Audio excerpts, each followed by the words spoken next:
August 9th, 2001 was a very big day for me. I still remember almost everything about it. I was 18 years old, and the moment I had long been awaiting, with a combination of excitement and dread, had finally arrived. I was going into the army. Since I was one of the first of my friends to be enlisted, everyone was there to send me off. And as we all hugged and said goodbye, I realized this was the start of an entirely new chapter in life. I was proud to serve and defend my country, of course, and I was extremely happy about the unit that had selected me. But I was also very conscious of the fact that my previous life was over.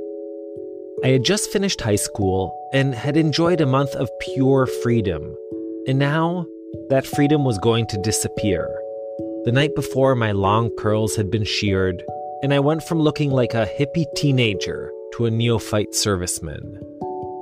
I hauled my big bag, filled with all kinds of unfamiliar gadgets my older brother said would get me through basic training, onto the bus to the Bakum, the military base where new IDF recruits get sorted into units. And that was it. I was physically and mentally leaving my life in Jerusalem and venturing into the unknown.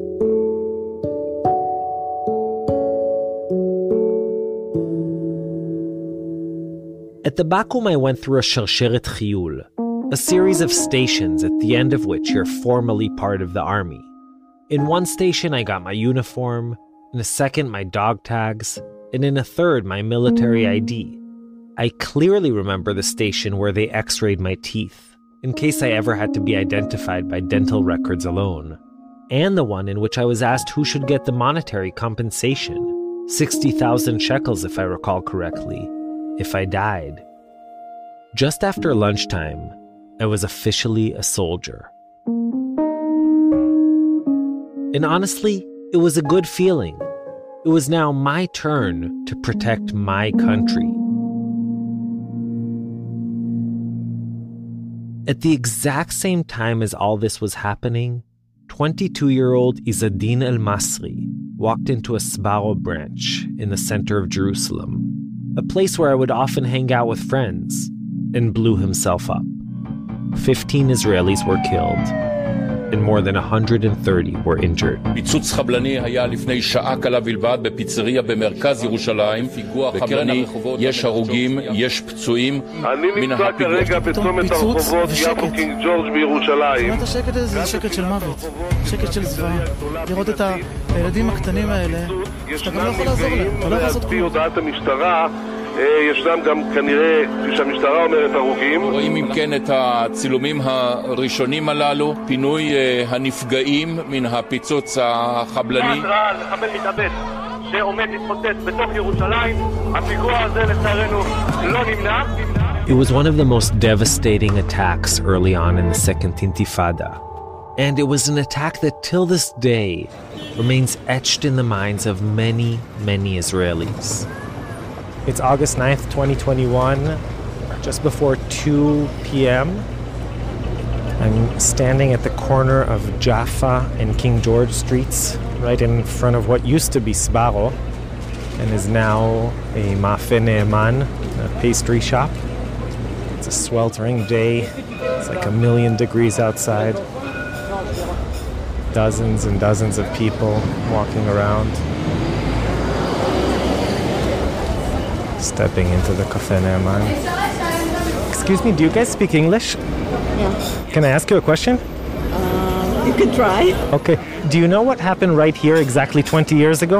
Yes, the Sbarro suicide bomb. Yeah. Yeah, there was a big explosion in Sbarro. Arab terrorists came and exploded. Yeah, it was a terrible day. Right here was a man with a bomb. Yeah, it was a bombing, terrorist attack. It was Sbarro Pizza.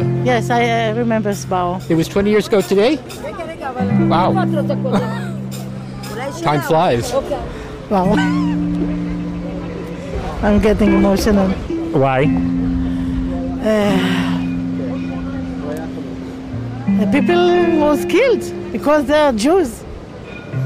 That's why. Do you remember that day? Yes, I do, actually. One of my sister's friends were here and was killed. I know 2 people who were here when it happened. Who were killed? No, injured. 2 of them, Michal and Malki, from my neighborhood, Ramot in Jerusalem, they were killed, and you talk to me now and I feel that it happened today. My daughter had a classmate whose family was decimated at the Sbarro pigua. My daughter is their friend. She's now 38, mother for 7 children, and they stopped their life at 15 and a half. You know, I was born in 1993 when the Oslo process was signed between the Israeli government and the PLO. And they say that we are the babies, the children that will eat the fruit of the peace. But my childhood memories is terrorist attacks. And what goes through your head when you pass through here?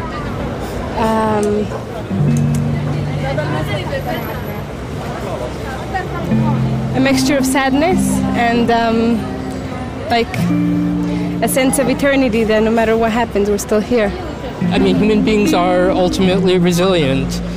We'll bounce back from almost anything. We bounce back from a Holocaust. It's the story of the Jewish people. The Jewish people, they know how to come up from tragedy and continue and move on and rebuild. We are the Jews. We are very strong, and we are growing from the ashes. And we keep on living. Keep on living. Thank you.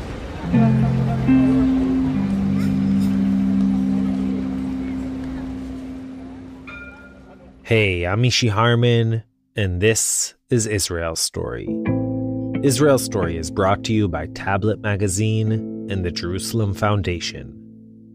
In our episode today, Sbarro, 20 years later, we go back to the attack and hear from some of those who lost everything on that dreadful, dreadful day.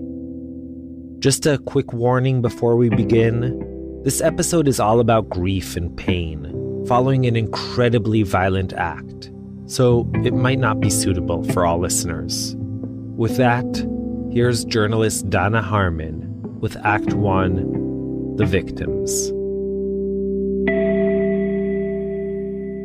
One of the more trivial things that always stuck with me about the Sbarro terror attack was what a diverse crowd happened to be at that fast food restaurant on that hot August afternoon in 2001. My name is Esther Shushan. I was born in Argentina. I grew up in Paris. I was married in Geneva. My name is Shmuel Greenbaum. I grew up in Brooklyn, New York, a traditional Jewish family. I'm Arnold Roth. I was born in 1952 in Melbourne, Australia, to parents who, like everybody that I knew, were Holocaust survivors. Hello, my name is Aviva Raziel Ehrenfeld. I'm the mother of Michal Raziel. She was my youngest daughter. She was 16 years old. I'm Uriel Maoz, almost 52 years old. I'm the bereaved brother of Tehila, who was killed in Sbarro in Jerusalem. That's it. That's me. Those are voices of the ones that were left behind. The ones who were killed were their kids, their wives, their sisters.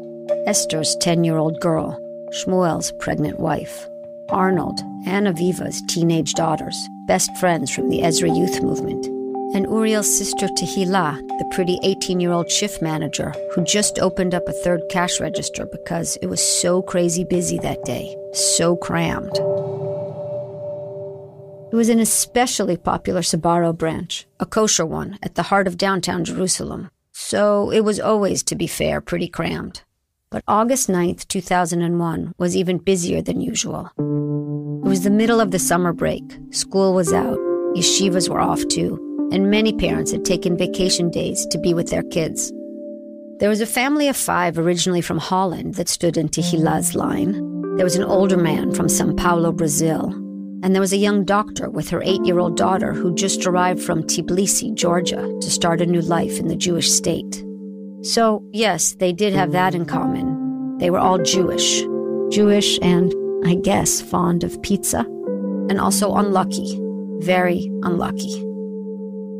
Besides the possibility that they might have never gathered in Israel to begin with, the victims of that terror attack could have simply missed the bus that day, or chosen a falafel place down the block, or even stopped at the corner to tie their shoelaces and lingered for a moment, or one's mind, my mind at least, races with possibilities of how they could have been anywhere else, anywhere but there. But they were there. The summer break was coming to an end, and the school year was about to begin, and we needed to buy some school supplies. So everyone came with me, all the girls. We got everything we needed, and then we decided to go into Sbarro. We never ate there. I had never eaten there. That's Esther, who's the granddaughter of the famous Moroccan rabbi and miracle worker, the Baba Sali. Like her grandfather, she too has strong intuitions about things. And when she walked into Sbarro that afternoon, she says, she felt something was off. She wanted to leave. And besides, there was no room to sit except for in the upstairs gallery, where the AC wasn't working too well and the lighting was dim. But she'd already coordinated with her eldest daughter, who'd gone to park the car together with her youngest daughter. They had set to meet at Sbarro, and that was that. This was, mind you, before everyone had cell phones to change plans over and again. So Esther stayed put with her 3 middle daughters and took the not-so-great seats upstairs. That's another what-if moment that actually ended up saving her life, although not that of her daughter Yochevet, who walked back down with another sister, Miriam, to pick up the food. So we sat down, and the girl said, okay, it's time to go pick up our food. I spoke with her early in the morning. She was very excited. Shoshana was always very excited. She was a passionate person, passionate about life. I think she didn't tell me that she was going to Sbarro. I don't remember if she told me or not. She just told me, I think, that she was going to a friend. Shmuel Greenbaum wasn't even in Israel on the day of the attack. He'd accompanied his wife Shoshana to Israel, but had returned to Brooklyn a week earlier because his boss didn't agree to give him any more vacation days. Shmuel was upset about it at the time, but there wasn't much he could do. So Shoshana, who just turned 31, stayed in Israel by herself. She wanted to make the world better. Shmuel and Shoshana were newlyweds. There was this one matchmaker who set me up with different people. A lot of them were really not appropriate. What was important to you? I wanted somebody who was attracted to, actually. Shoshana had grown up in L.A. Like Shmuel, she had become religious a little later in life, and also like him, was considered a bit old in that religious community to be unmarried. They were both over 30 when they met, and they clicked right away. I couldn't hold myself back. After the 4th date, I proposed. Really? Yeah. They met over Thanksgiving, and by springtime were married. A couple of months later, as part of Shoshana's master's program in Jewish education at Yeshiva University, they traveled together to Jerusalem for her to take part in a 6-week-long study abroad program. And we were kind of nervous about it because the Second Intifada had begun already, and there were terrorist acts going on. As it turned out, though, those weeks together in Israel were like the honeymoon they never had. Shmuel would walk with Shoshana on her way to classes, and then, in the late afternoon, once the day had cooled down a bit, they would go on long strolls together, discovering hidden corners of the city. They felt it was the beginning of a lot of good things.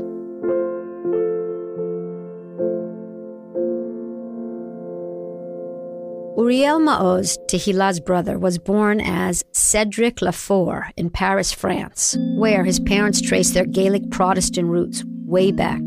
His dad was actually studying to be a priest until he felt the calling of Judaism. And so the entire family converted. Uriel was just 4 at the time and moved to Israel. Uriel's dad became as orthodox and devoted to his Judaism as he'd once been to his Christianity.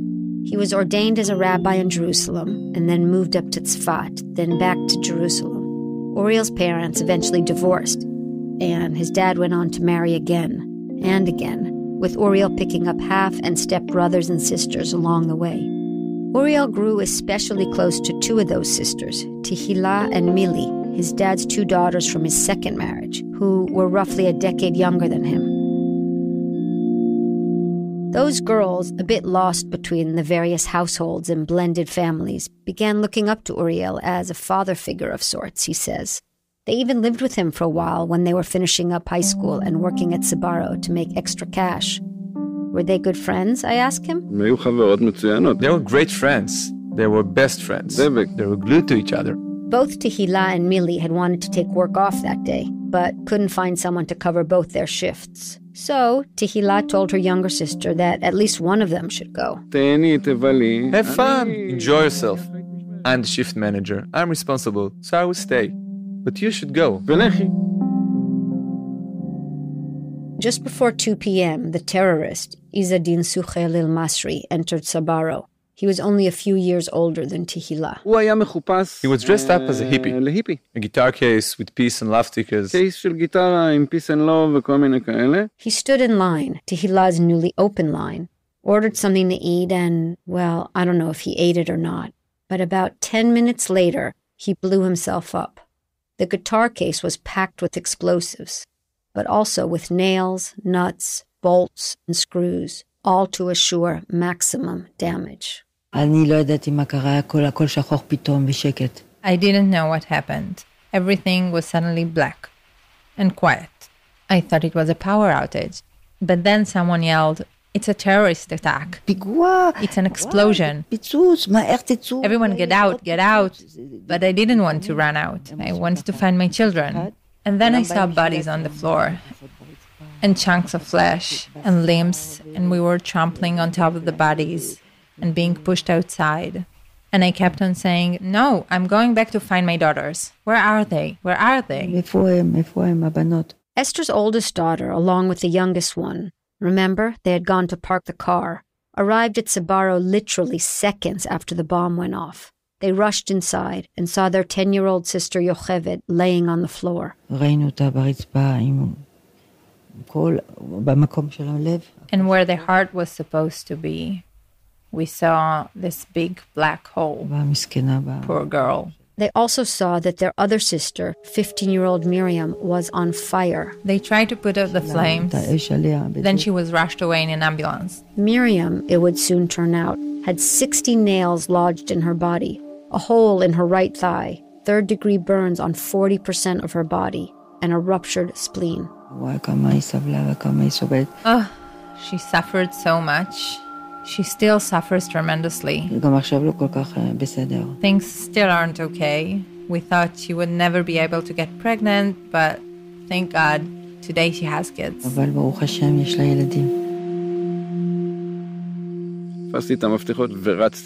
I grabbed my keys and ran to my jeep. Uriel, Tehila's brother, was working as a security guard at the time. He heard the call for ambulances broadcast on his walkie-talkie. Drove like crazy. It took me 17 minutes to get to the center of town. The worst thoughts raced through your head. Like, please God, that she's only badly injured. That's the prayer. Aviva heard the news on the radio. She was at Hadassah Hospital, ironically, where she worked as a nurse. I said, wow, there must have been a lot of young people there because Sbarro was in the center of town. It's a pizza shop and the kids like it. And then, of course, you call home. Everybody calls home to see whether... So my son-in-law answered. He said, yeah, everybody's all right, everybody's there. I said, where's Michal? And then I tried calling her and she didn't answer the phone. Then I said, so maybe we should start calling the hospitals, because then it was sort of... I'm not a worrier, now I am. We didn't know where Malki was. We didn't know what had happened to her for 12 full hours. When Arnold and his wife Frimit couldn't reach their daughter Malki, they started racing from hospital to hospital. They frantically walked up and down hallways full of people wounded in the blast. They got directed off into rooms with social workers and repeatedly filled out forms like zombies. There was blood and confusion and screaming and silence and people mumbling guilty prayers that their kid, their wife, their father will somehow be the one spared. We walked into a scene from Dante's Inferno when we arrived at the emergency room at Hadassah. Arnold was taken to a hospital bed where doctors were busy trying to save a child's life. It was not Malki. He was led to the basement morgue and shown a corpse of a child. But that was not Malki either. She was already in a place far away at the government pathology lab in Yafo. At 2 a.m., Arnold got a call. It ended 12 agonizing hours of unfathomable panic, but replaced them with something even worse. It really was as if everything that I'd learned in life until that moment evaporated.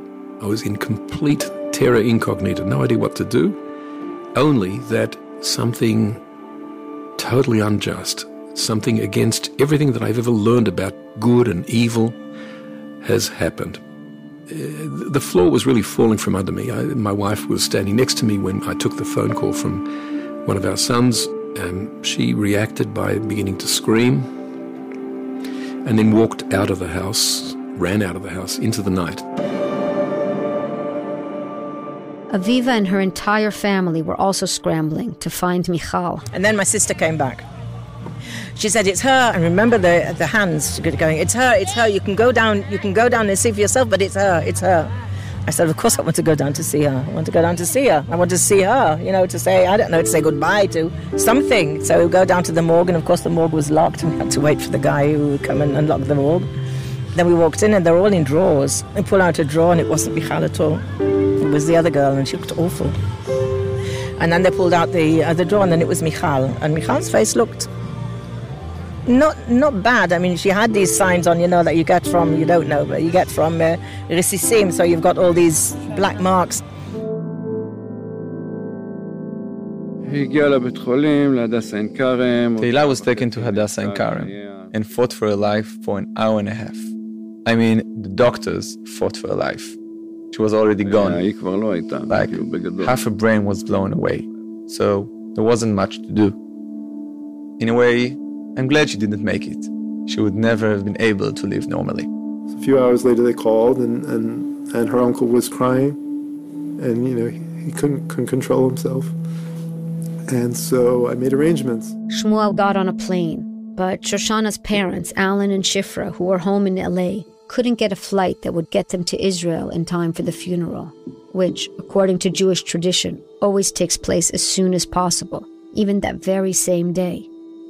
So Shmuel was there at the funeral without them. Shoshana was their only child, and she was pregnant. She was expecting her first child. Your first child. Our first child. Thank you.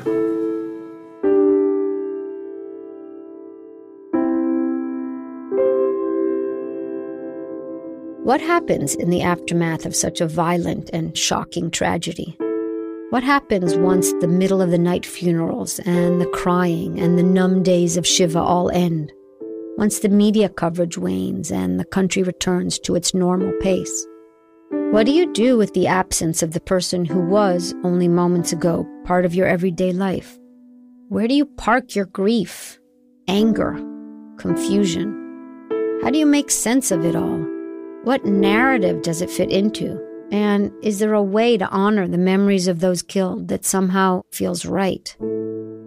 Each family has its own way of looking for answers. The Roths, for example, focused on two things.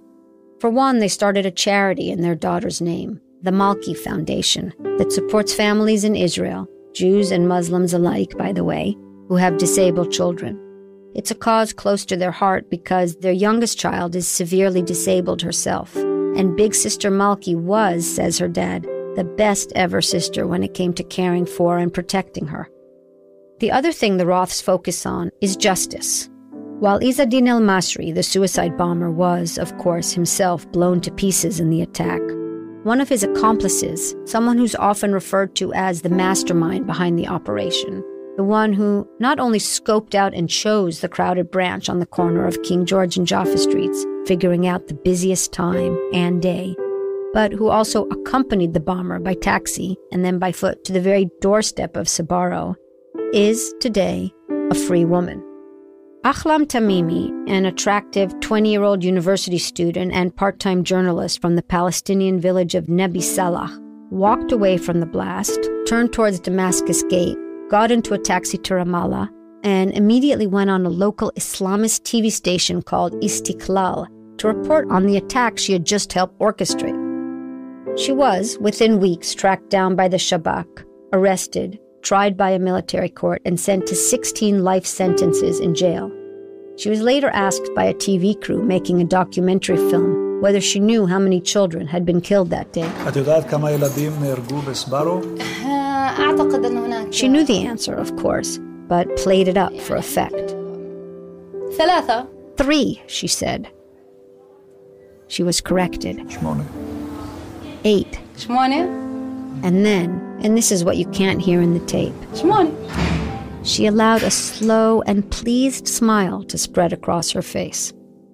I cannot understand how so many people are at peace with the idea that this woman who trumpets the murders that she carried out, she trumpets the fact that she sought Jewish children, and she succeeded, and she was disappointed, she says it explicitly, that she didn't murder more of them, is still free. Tamimi was released in October 2011 as part of the controversial Shalit deal. That was when an Israeli soldier, Gilad Shalit, who'd been in Hamas captivity for over 5 years, was released in exchange for 1,027 Palestinian prisoners sitting in Israeli jails. 280 of them, like Tamimi, had blood on their hands. And not only was Tamimi released, but she was allowed to travel to Jordan, where she remains today, free, married to her cousin, whom she got to know while in jail. For years, Interpol had an arrest warrant out for her, but dropped it just recently. And Tamimi? She's busied herself over there in Amman, hosting a Hamas TV talk show about Palestinian prisoners, giving interviews and posting on social media. She is in no way repentant. Quite the opposite.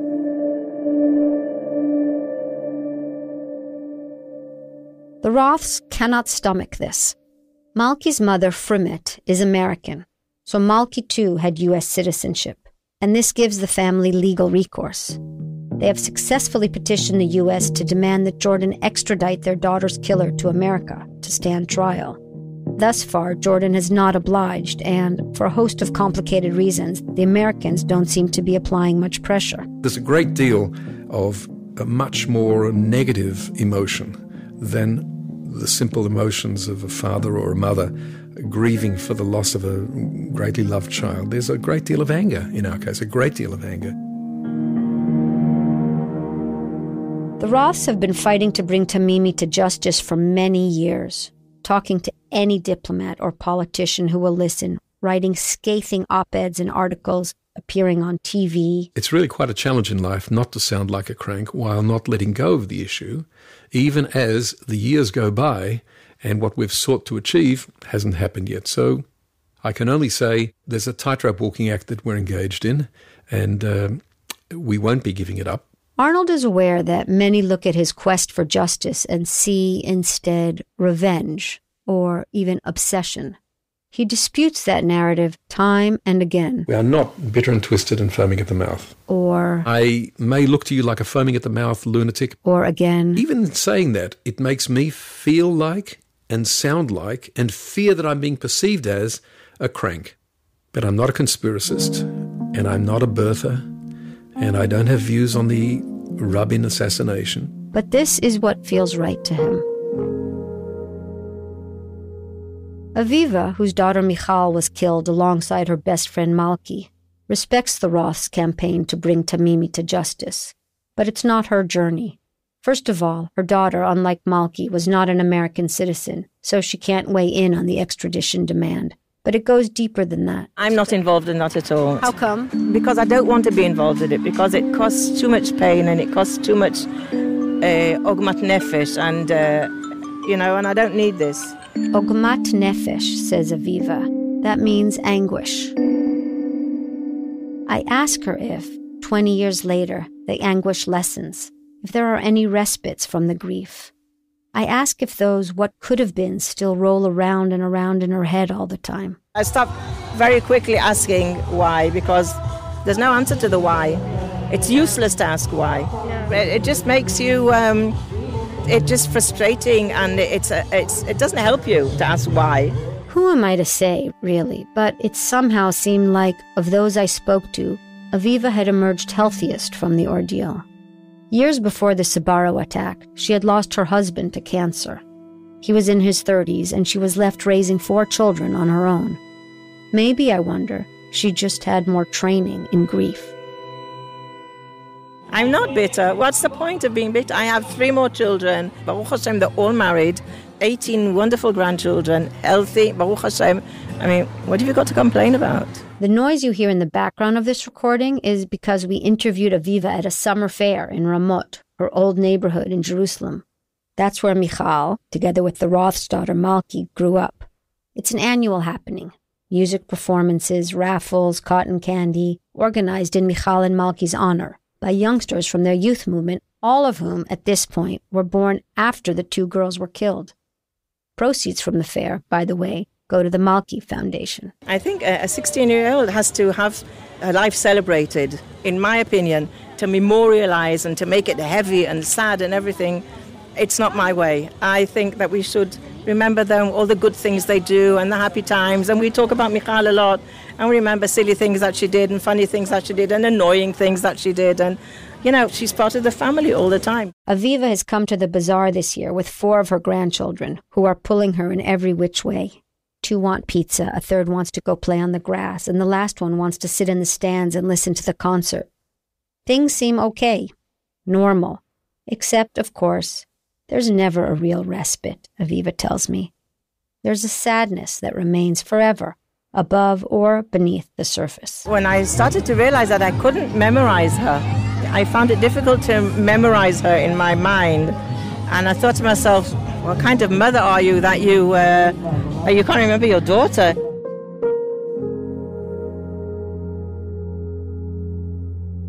Though Shoshana was an American citizen, Shmuel has also chosen not to focus his energies on the Roth's campaign. His focus, instead, has been on something else altogether, spreading the gospel, so to speak, of kindness. He started planning it out already on that long flight back to Israel to make it in time for Shoshana's funeral. He soon launched a whole organization called Partners in Kindness. He wrote a book called A Daily Dose of Kindness, and he began sending out a newsletter, also called A Daily Dose of Kindness. On all of these channels, he promotes and spreads information about, well, how to be kind. That's his response to terror, he says. That's what makes sense for him. When you're going through a traumatic life experience, the whole world looks gray. Everything is negative, you're afraid of everything, it's negative. But when you see other people in the world doing positive things, it can pull you out of it. And that's helped a lot of people. And people write to me about different experiences that they've had and how the emails pulled them out of it. But while his approach has helped others, Shmuel himself hasn't really managed to find solace or even a way forward. He still lives in Brooklyn, but tries to come to Israel every year on the anniversary of Shoshana's death. He visits her grave and spends time with her parents, who moved here from Los Angeles after she was killed. We meet up for our interview during his annual visit at his friend's apartment in Beit Shemesh. We have to keep shushing the family's 8 kids who are peeping into the living room and hanging down over the partition to the kitchen nearby. They're all interested in and trying to eavesdrop on our conversation. Having kids, a lot of kids, means everything in the Orthodox Jewish world, Shmuel says, by way of explanation. Do you have kids? No. My wife was killed when she was expecting. And you never were married? I haven't met the right one. That's actually why I'm in Israel now. Oh. Yeah. Why now? Because I've exhausted my possibilities outside of Israel, so I thought, there are some great girls in Israel, let's try here. Did it take you 20 years to be ready for it, or no, you were ready, just the right girl wasn't? It wasn't ready, it was, you know, sometimes it wasn't the right girl, sometimes maybe I was too picky. Funny that with Shoshana, you weren't picky at all. She just felt right, and that was that. She was exactly what I was looking for. A lot of the families of the victims speak of or hint at a lingering sense of guilt that weighs down upon and disrupts the lives of those who keep on living.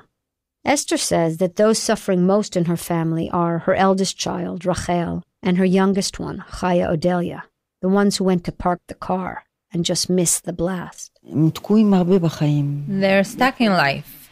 They can't do many things. They have a lot of fear. They are constantly afraid that something is about to blow up, that there is about to be an attack. So it's hard. It's hard for everyone. Till now. On that fateful day, as Rachel was dropping off her mom and siblings at the restaurant, a backseat argument broke out between two of the younger siblings. Both wanted to stay with Rachel and go park the car. Rachel was exasperated and informed her mom that she simply couldn't deal with two annoying little sisters at once. So Yocheved gave in to Chaya.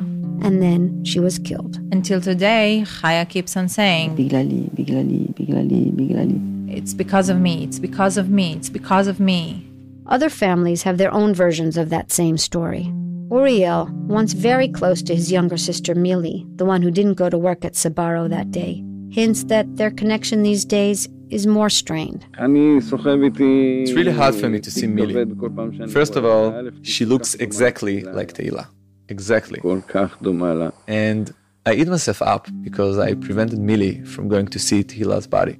I suggest that, as her big brother, he was just trying to protect her. Yeah, I didn't want that to be the last image she had of Tehila. She was just 15. Today, I no longer know if that was the right thing to do. Mili resents me. She feels like I didn't give her the opportunity to say goodbye. Today, in hindsight, I think I would have allowed her to see Tehila. In fact, I get the feeling that relations between everyone in the Maoz family are strained. You know, we all went our separate ways. I don't go to family memorial services anymore. Uriel has developed his own mechanisms for memorializing his sister Tehila. Original ways, to put it mildly, but ones that work for him nevertheless. Almost immediately, he turned to dark humor. Laughing is healthy, so you are allowed to joke. He posts provocative messages online, making fun of what he calls the whole bereavement industry, in which he feels he's supposed to play a very prescribed role. Here's the original Facebook post. I took a photo of the terrorist who blew himself up at Sbarro, and took a pic of my sister standing at the cash register, and I added speech bubbles. She asks him, Mister, would you like another slice of pizza? And he answers, no, I'm about to explode. Many people, as might be expected, members of his own family, members of the other families of the victims, and just the general public, didn't like that post, or any of the others he's come up with since. I got kicked out of the Black Humor Facebook group. But he doesn't really care. I'm proud of myself. He makes jokes about the terror attack because, I guess, he thinks laughing is just as good as crying. But that said, I imagine he's done his fair share of crying over the years too. And he's the first to admit that he is not well. I have borderline personality, complex post-trauma, fibromyalgia. Would I be different if death hadn't come knocking on my door? Who knows? It might have come out under other circumstances. But the attack was the straw that broke the camel's back.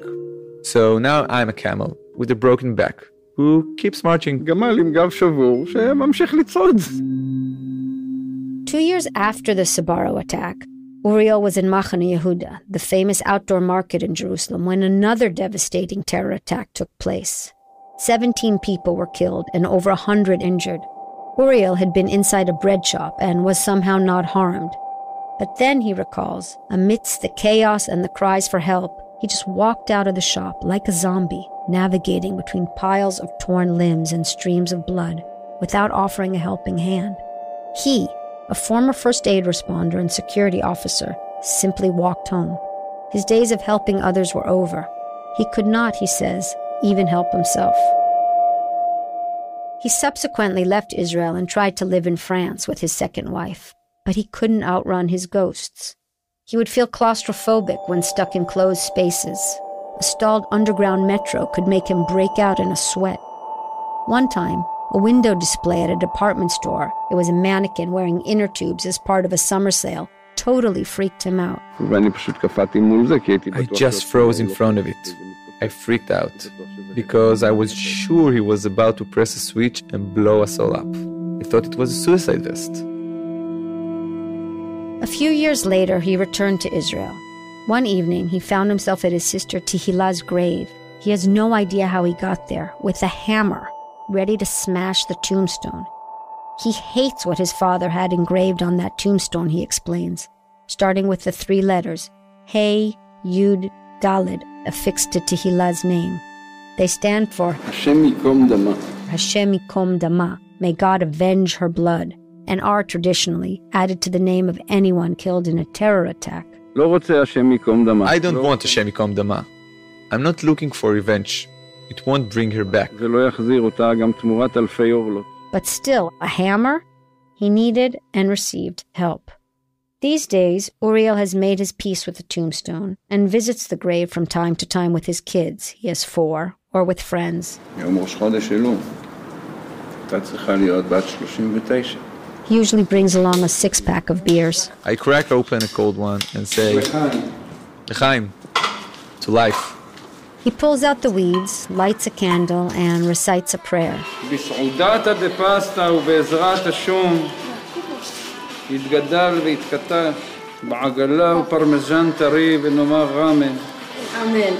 Often, he wears a spaghetti strainer on his head. This, he tells me, is because his god, he has decided, is the flying spaghetti monster. It's as good a god, he says, as any other. Yeah, I'm not sure it's here, but it certainly looked like there was a little caravan. This is really middle of nowhere. I'm surprised he's allowed to live here, to tell you the truth. Yeah. We'll soon ask. Much of the interview with Uriel took place in his trailer van, which has no electricity, no running water, and no proper toilet. He's parked out on a friend's open field somewhere in the Jerusalem hills. He lives here with 2 of his daughters and a dog called Churchill. It would have been nearly impossible to find this place, except for the fact that Uriel has registered it on Google Maps. It's called Tehillat HaChaim, a play on his sister's name, Tehillah. Tehillat HaChaim means in praise of life, or the glory of the living. The Israeli government doesn't allow permanent structures to be erected without permission, so Uriel has to move his camper van every few months. That's why he always has feelers out for anyone who might let him park on their property. And wherever he ends up, he registers on Google Maps. It's easy, and he shows me how. 3 months ago, he says, he was parked near a chicken coop in Kisalon. He registered that place as Oz HaTehillah, another play on his sister's name, which means the strength of glory. Before that, there was Tehillat HaChaim Choref, or in praise of life, the winter version. And so it goes. How else would I be able to give people good directions to a random forest clearing? I tell them to plug in Tehillat HaChaim, and it brings you right up to my tree. No matter where he is with Tehillah. Esther, like Uriel, keeps the memory of the dead close by, day in and day out.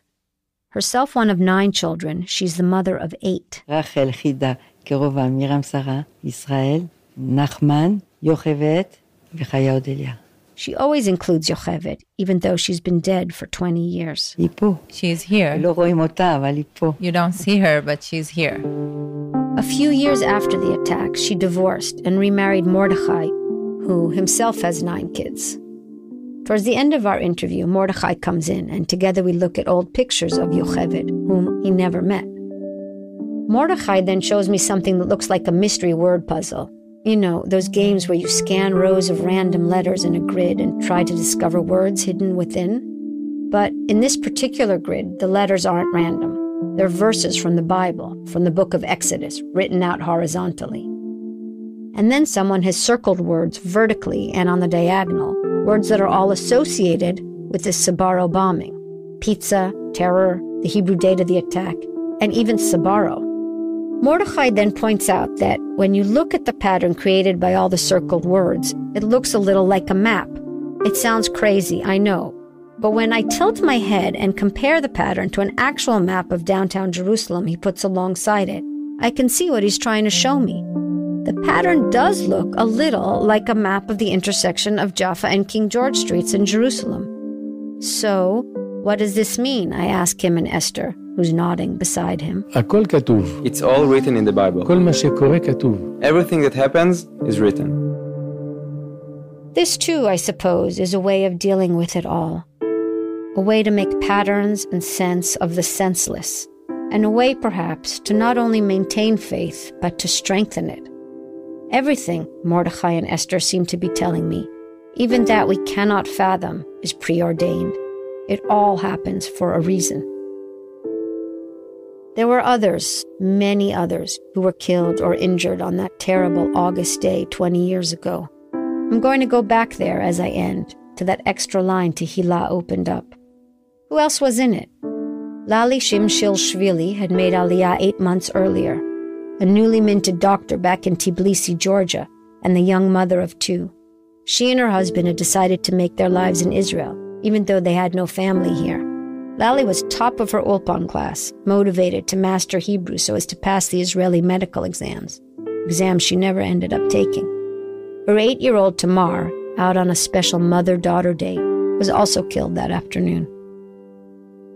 Frida Mendelssohn, a 62-year-old grandmother to 38 grandkids, was there too. An ultra-Orthodox woman, she rarely, or maybe even never, ate at a restaurant. But she had just done some blood tests in town at a hospital around the corner and was feeling a little weak. So she walked into Sbarro for a quick bite. And then there's the Shchivish-Chuder family, Mordechai and his wife Tzira, both children of Holocaust survivors who were there at Sbarro, together with 5 of their 8 children. They had the horrible, horrible luck of standing right next to the suicide bomber when he blew himself up. Only 2 of the kids, an 8-year-old and a 10-year-old, survived, both badly injured. 3 older brothers who hadn't joined the family on the restaurant outing that day were called in to identify all the bodies. The parents, along with 14-year-old Raya, 4-year-old Avram, and 2-year-old Chemda, were then buried side by side in a neat row at the Haram Nuchot cemetery overlooking the Jerusalem hills, and right above, as it happens, Uriel's sister's grave. We reached out to some of the remaining Shchivish-Chuder siblings. One brother, Shvuel, politely told us that they were tired of talking to the press. I get it. There's rarely a story about the Sbarro attack that doesn't seek out the photogenic Dutch Jewish family cursed by tragedy. How are they doing? Journalists want to know. How are they coping? This happens especially as, over the years, it's become clear that no, they are not all coping. Shvuel has been arrested several times on drug charges mainly. Once, as part of a dispute with the state over the planned location for a memorial site for the Sbarro victims, he stood waving a Nazi flag alongside the Jerusalem-Tel Aviv highway. Another time, he was arrested when found confused, vandalizing the memorial for slain Prime Minister Yitzhak Rabin in Tel Aviv and calling for the release of Yigal Amir, Rabin's assassin. His sister Chaya, protesting the Shalit prisoner exchange, which included terrorist Ahlam Tamimi, stood outside the home of the Shalit family with a sign saying she wished they would be hit with a terror attack. There were other casualties too. 69-year-old Giora Balash from Brazil and 26-year-old Svika Golombek from Carmiel. And what about all the families that get less attention? The families, say, of those who were injured but not killed. Who shows up at their homes to record their stories? Who asks them if they're okay today, if time has solved their wounds? The answer is no one, really. One woman, Hannah Nachenberg, who was 31 at the time, was at Sbarro with her 2-year-old, Sarah. Hannah remains in a vegetative state to this day. Sarah, her toddler, was one of the few in the restaurant who, miraculously, came out unscathed. She's all grown up now, and a mom herself. She's written about how she used to visit her mother every day for years, jealous of friends whose moms would talk to them, hug them, ask them about school. That, she says, would have been really nice.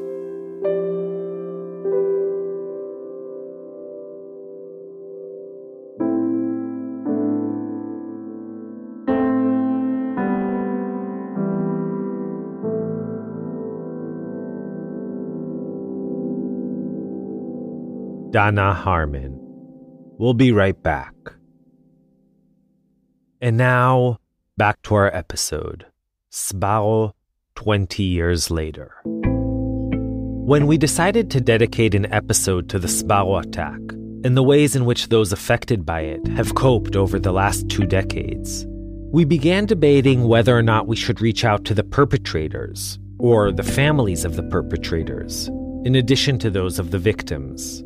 But, and I want to be honest here, that felt like a difficult step for us, as Israelis, to take. In mainstream Israeli society, there's essentially an unwritten rule that giving a platform to anyone who carries out, or supports, or is sympathetic to terror is wrong. For many, trying to understand the motives or personal circumstances of those who commit horrific acts of violence is tantamount to condoning them. We ultimately decided, therefore, not to reach out to any of the terrorists themselves, some of whom are still in jail, and some of whom were released as part of the Shalit prisoner swap in 2011. After much deliberation, we did, however, decide we would try to find the family of the suicide bomber, Izzadin el-Masri. Let me be clear that in no way is this an attempt to equate the experiences of the families of the victims and that of the man who murdered and maimed innocent civilians. We're not trying to explain anything away. And though it has never been claimed, let alone established, that the El-Masris had any prior knowledge of the attack, we recognize that for some listeners, the mere idea of hearing from the family of a suicide bomber is triggering and problematic.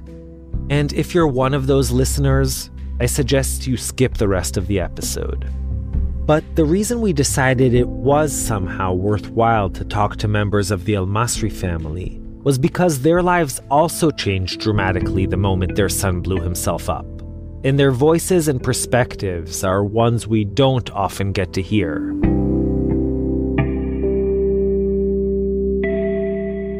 It was obvious that this was a super sensitive assignment, and we spent many months searching for the right person for the job. Till we found him. Elchanan Miller is an Orthodox rabbi and a journalist.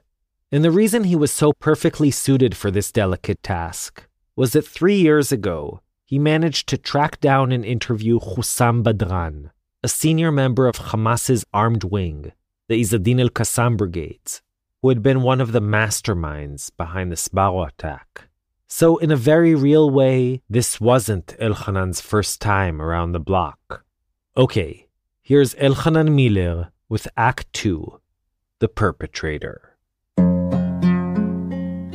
A month before Izzadin el-Masri entered the Sbarro pizza restaurant in Jerusalem with a guitar case full of explosives and metal shrapnel, he was walking with his mother in downtown Ramallah. The two village folk were running some errands when they encountered the mother of a shaheed, a Palestinian youngster who had died fighting the Israelis. Wouldn't you want to be the mother of a shaheed? Izzadin asked his mom. No, I wouldn't, she replied. First let me die, then do whatever you want.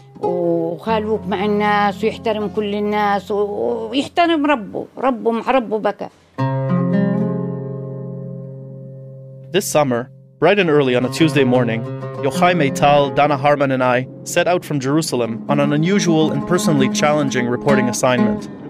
Along the way, we picked up our fixer, Nuha, who lives in the outskirts of Ramallah. Hello. صباح الخير. But you speak English well, right, Nuha? يعني طبعا بس أنا بحترمك بحكي معك عربي.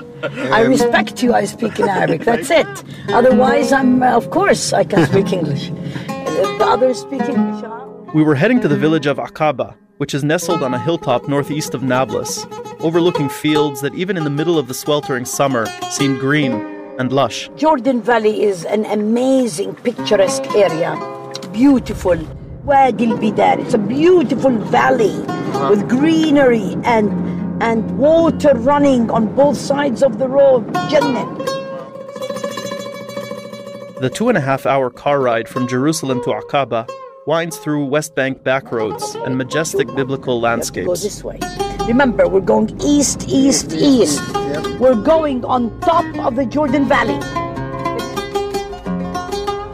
As I looked out the window, I kept reminding myself that these were the exact same sights that Izzadin el-Masri saw as he made his way in the opposite direction from Aqaba to Jerusalem to carry out his suicide attack on that hot August day 20 years ago. Can you please stop here? مرحبا أخوي كيف الحال؟ It's hard to describe the thoughts going through your head on your way to the home of a man who murdered and injured so many innocent people. So we don't go peak left, we go straight left. We were going to visit Fatima al-Masri, the terrorist's mother, and Imad al-Masri, his older brother. I was hoping they could explain what had motivated Izzeddin to end his life at 22, and why, in doing so, he chose as his last action in this world to take with him as many Israelis as he possibly could. As a journalist, it's easy to justify the need to hear all sides of the story, even if that means meeting the devil himself. But as a human, things aren't that simple. After all, I'm not an objective observer of this conflict. I'm on one side of it. Izzeddin al-Masri would have gladly blown me up too, had I happened to be there that day. In fact, I used to go to that Sbarro branch quite often during those years, and one of the victims, Malki Roth, was my neighbor. So it all felt very close, very personal. I had taken on this task, but as we called Imad, the brother, for directions, I kept asking myself, why? What business does a rabbi have visiting the family of a suicide bomber? عماد المصري لف حبيبي شكرا لك شكرا أنا جاي. Okay, so we go back 200 meters. He's at the carpentry shop. Honestly, I wasn't exactly sure. And I was still trying to figure it out when we pulled up to a small carpenter's workshop in the center of Aqaba. صباح الخير أستاذ عماد. Imad, a smiley mustached man, greeted us and motioned for us to follow him. He's driving in front of us. We drove on a narrow road up a steep hill. Oh, their house is right there. And reached the Al-Masri's quaint village home.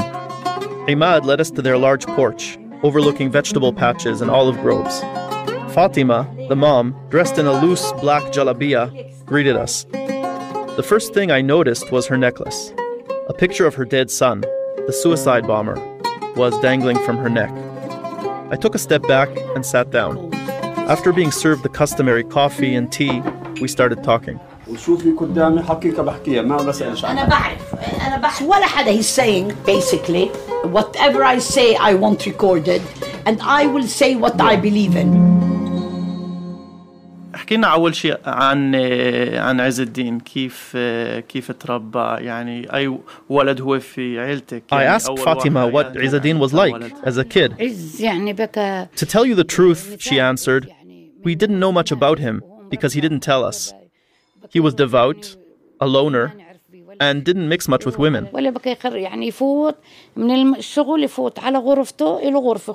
He divided his time between the mosque and his closed bedroom, she continued. He'd come home from work and shut himself in his room, reading the Quran.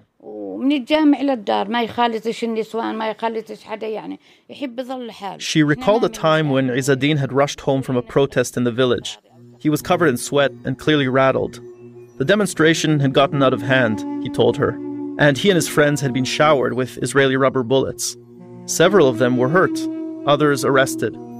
Fatima was obviously worried. Be careful, she warned him. The Jews already have your name. If they want to arrest me, let them arrest me, he replied. If they want to kill me, let them kill me. Can things get any worse than they already are? If you hide your son, and another mother hides her son, who will liberate Palestine? Is all of Palestine your responsibility? She asked. Fatima went back and forth between two modes of speaking about her son. Most of the time, she referred to him as a hero, a martyr, a shaheed, someone who sacrificed himself for the larger Palestinian cause. We were proud of him, she told me. Everyone was. But occasionally, she would drop the nationalistic rhetoric and speak of Izzeddin as her son, her cute, smart boy who would bring her small gifts and was always glad to lend a helping hand around the house whenever she'd ask. It was clear she was still grieving for him. No mother would allow her son to carry out such an operation if she could stop him, she said. But she obviously couldn't. I asked her why she thought he did it. Izzeddin didn't do it for the money, Fatima replied, but for the sake of God. In the summer of 2001, she explained, Israel had assassinated Hamas militant commanders Jamal Mansour and Jamal Salim in Nablus. 6 others were killed in that attack, including 2 brothers, ages 8 and 10, who were standing on the street waiting for their father to pick them up from summer camp. When Izzeddin saw this and a few other attacks, she said, his blood boiled. On August 8th, 2001, he told her he was going to meet up with friends in Ramallah. She, of course, made nothing of it. The following day, he blew himself up. 15 قتيلا وأكثر من 100 جريح. News of the attack quickly spread across the West Bank. منفذها عز الدين المصري فجر عبوة ناسفة. When it reached Fatima, she was out with her sister. Her initial reaction was to feel sorry for the suicide bomber's mother.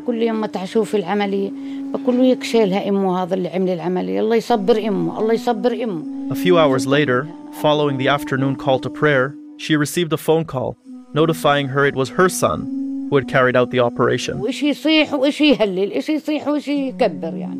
Their small house quickly filled up with people. Some were shouting and others were cheering, reciting the takbir. Then she fainted and was carried away to her brother's home.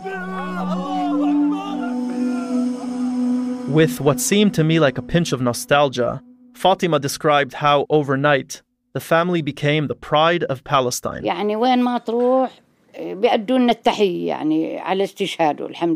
Wherever we went, she said, people saluted us for his martyrdom. Praise be to God.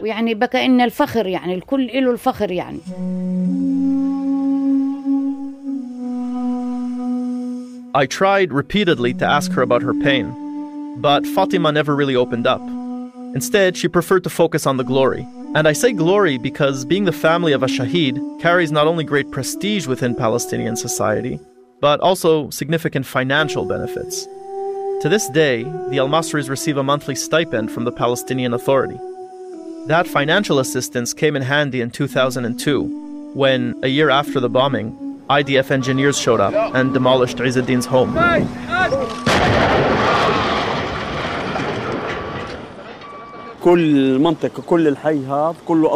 Imad, Izzeddin's brother, showed me the still empty plot of land upon which their old house once stood. The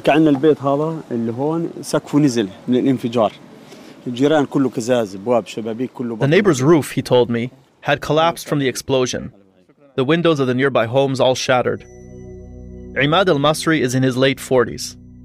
As his mother spoke, he listened carefully, chiming in with the occasional comment or clarification. But when he shared his own memories, his soft-spoken demeanor gave way to sudden outbursts of emotion and pent-up anger. Most of his ire was directed not towards Israel, but rather toward the Palestinian Authority, the PA, which according to him had crushed the Second Intifada and continues to harass its proponents. Imad himself has sat in PA prisons for supposedly hiding arms. He said he was held in horrible conditions and hinted that he had been tortured. Though he claimed he doesn't belong to any political party, Imad was once detained for hanging a Hamas flag on the wall of his home, a decision which, by the way, he stands by. The Prophet Muhammad, he explained, raised a flag that said that there is no God but Allah.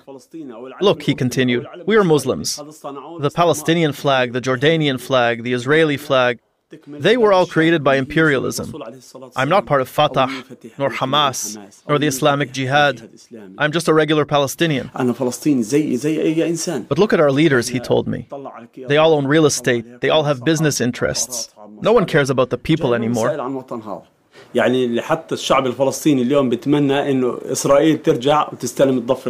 To my surprise, he even argued that Palestinians would be better off if Israel regained control of the West Bank.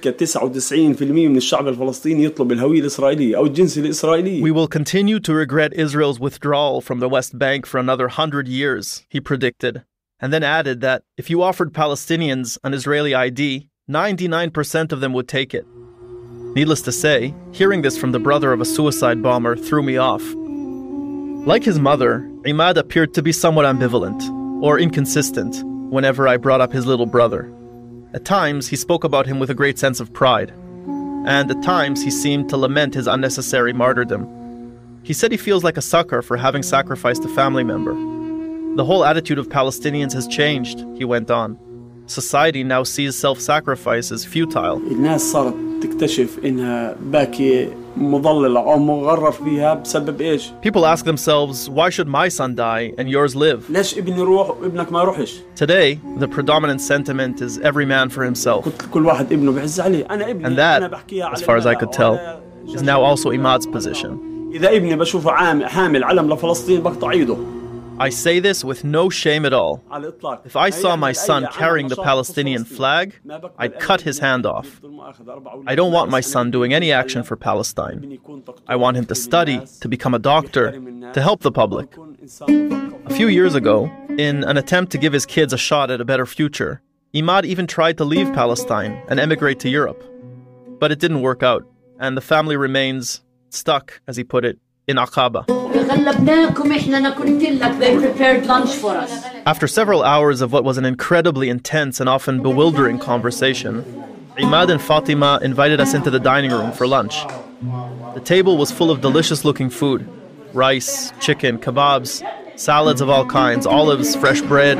Please eat a lot, because the more you eat, the more they think you appreciate.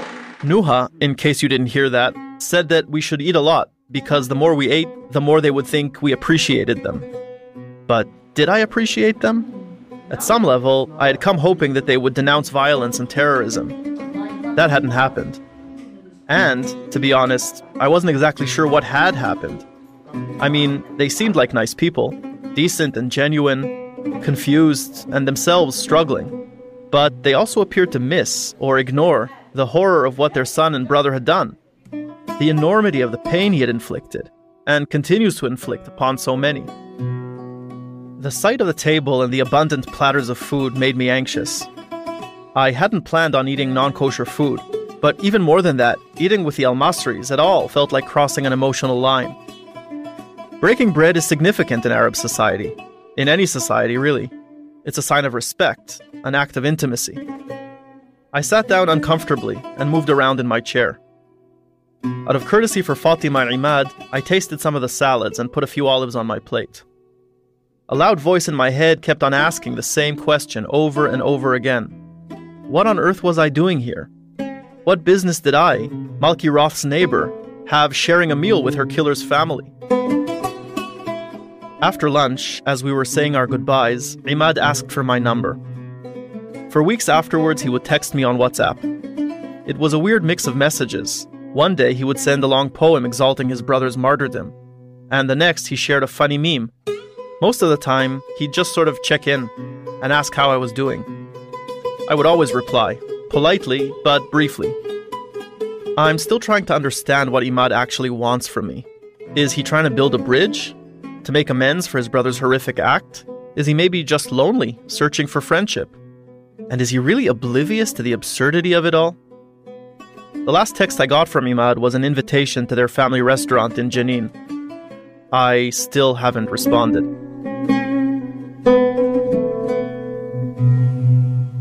Elchanan Miller. Yochai Meital produced this episode, and Zev Levi and Yochai Meital scored and sound designed it, with music from Blue Dot Sessions and Serge Quadrado. Sela Weisblum created the mix. Thanks to our dubbers, Noah Bar, Gal Klein, and Dor Gil, and to Noah Musle, Daniel Estrin, Gregory Warner, Eliana Sagarin, Sarah Zalta, Wayne Hoffman, Kurt Hoffman, Sheila Lambert, Erica Frederick, Jeff Faig, and Joy Levitt. You can catch up on all our past episodes on our site, israelstory.org, or by searching for Israel Story wherever you get your podcasts. You can also follow us on Facebook, Twitter, Instagram, all under Israel Story. Lastly, if you're interested in sponsoring episodes of Israel Story, email us at sponsor@israelstory.org. Our staff includes Yochai Meital, Zev Levi, Yoshi Fields, Skylar Inman, Nomi Schneider, Adina Karpuch, Eli Blyer, Sharon Rappaport, and Rotem Tzin. Tanya Huyard and Matthew Littman are our wonderful production interns. Jeff Umbro from The Podglomerate is our marketing director. I'm Mishi Harman, and we'll be back next time with the final Israel Story episode of the season. So till then, shalom shalom, and yalla bye. עצוב למות באמצע התמוז, דגלי הקיץ נישאים אל על ראש התורן תור הומה ולא יחדל, כי על קיצך ועל קצירך הידד נפל. עצוב למות באמצע התמוז, דווקא כשאפור סכין בשפע, וכל הפרי דווקא צוחק בסל, ועל קיצך ועל קצירך הידד נפל. עצוב למות באמצע התמוז, עכשיו באמצע התמוז למות אל בוסתני הפרי שנית יתמו. הידד אחר הידד נפול יפול, ועל קיצך ועל קצירך ועל הכל.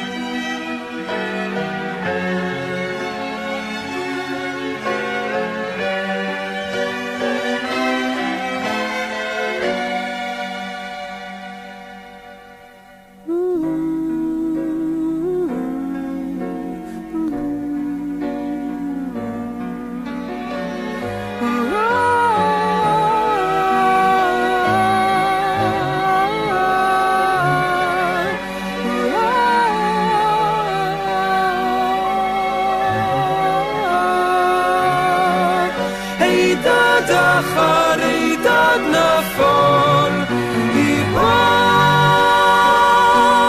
ועל קיצך ועל קצירך ועל הכל. עצוב